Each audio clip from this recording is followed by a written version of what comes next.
Hello, I'm Erudi, and welcome to Moonskull. If you are looking for tales of horror, the paranormal, sci-fi, and the unexplained, then you are in the right place.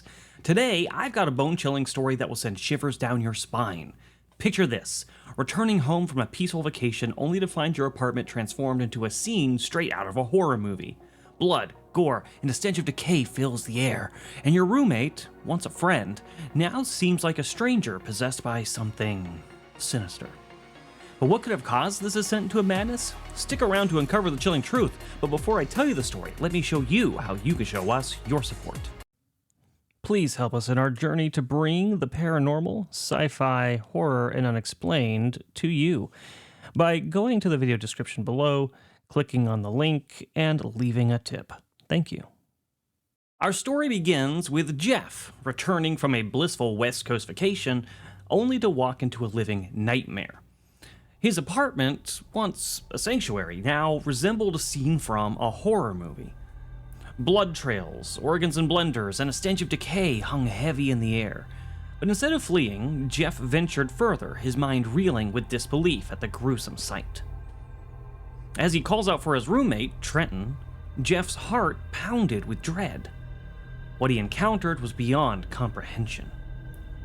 Trenton emerged, a mere shell of his former self, his eyes haunted, his frame skeletal. Covered in blood and muttering about his failing heart, Trenton's appearance struck fear into Geoff's core. "My heart," he said to me. "It's stopping. It keeps stopping. The only way to keep it going is to give it fresh blood." Flashing back to their first meeting at a party in an abandoned asylum, Geoff recalled Trenton's peculiar fascination with ancient history and conspiracy theories. Little did he know that their chance encounter would lead to a descent into darkness beyond his wildest nightmares. Now, this was a party that was rife with drinking and drugs. LSD, acid, all sorts of drugs were there to help enhance the experience of all the participants, and has such many interesting conversations with had. But Geoff recalls that when he met Trenton, he was talking about ancient Babylon and how they used 60 as their number base and found a circle that could be split into 6 triangles. And this fascinating bit of information led into a lot of stories about conspiracy theories and different ideas about how the world works and the greater cosmos. It was all very fascinating, and Geoff found that he liked Trenton very much. So over the ensuing weeks, they became very close. They started hanging out, going out and getting drinks together, and just becoming really good friends. Eventually, they hit it off so well, they decided, hey, why don't we become roommates? And they went and found an apartment and roomed together. And this went on for several months. They became really close friends. They loved talking about the paranormal and the unexplained and conspiracy theories, the Illuminati, ancient Babylon, you name it, they were all over it. It is something they shared and bonded over and established a strong friendship. However, in the weeks that followed, Geoff witnessed Trenton's gradual unraveling. His once charming demeanor gave way to paranoia and hallucinations. And despite his efforts to rationalize his friend's behavior, Geoff's unease continued to grow as Trenton's delusions worsened. He became more reclusive, keeping to himself, and when he did hang out with Geoff, his conversations were much more conspiratorial than normal, borderline unhinged. And that brings us to the current scene. Trenton says to him, "Didn't you hear anything I said? I'm dying. My heart keeps stopping. I'm being followed by Nazis and UFOs." It was this turning point when Geoff discovered that Trenton's room was transformed into a chamber of horrors, infested with insects, adorned with cryptic messages on the walls. And as the sinister truth unfolded before his eyes, Geoff found himself thrust into a violent confrontation that would test the sanity to its limits. Geoff tried to tell Trenton it's going to be okay, it's gonna be fine, listen, let's calm down, I'm gonna get you some help, let's figure this out. But as he moved in closer to check on Trenton, Trenton pulled a gun from his waistband, and he placed it against his friend's temple. And he said, "Screaming insects hail the beast, they welcome the killer home."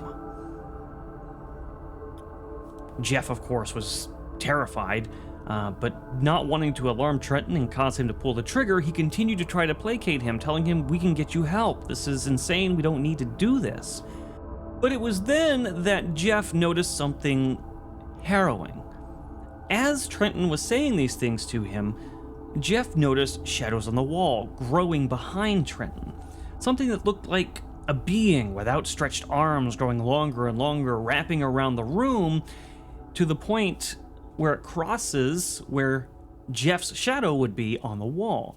And it was at that point that Geoff felt like something was holding on to him, grabbing him, reaching around his throat. Trenton pulled the gun away for just a moment, and Geoff took that opportunity to flee. When he fled, he heard a gunshot from the other room, and then silence.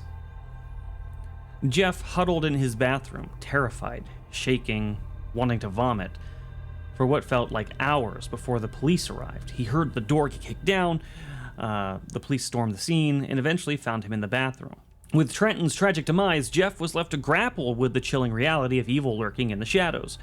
Haunted by the same malevolent presence that consumed his friend, Geoff embarked into his own journey into darkness. Geoff soon realized the true horror was yet to come. As he sat in the interrogation room, surrounded by the echoes of Trenton's heinous acts, he felt the chilling presence of what he could only describe as the beast whispering in his mind. While the police were telling him that Trenton apparently had killed 7 people, including a young child, blended their organs up, drank the organs, drank their blood, Geoff couldn't focus on that, because all he could hear was a malicious voice in his mind, telling him that the worst is yet to come. And there you have it, folks. A tale of terror that will leave you questioning what lies beneath the surface of reality. So what do you think? Do you think that Trenton really was consumed by some dark, malevolent force known as the Beast? And do you think Geoff is now experiencing the same thing? Or do you think this is more likely drug-induced? The occurrence of 2 people with bad chemical habits seeing hallucinations together and having tragic results? Tell us in the comments down below. And stay tuned for more spine-tingling stories here on Moonskull. If you enjoyed this video, don't forget to like, subscribe, and share, and until next time, stay curious and stay safe.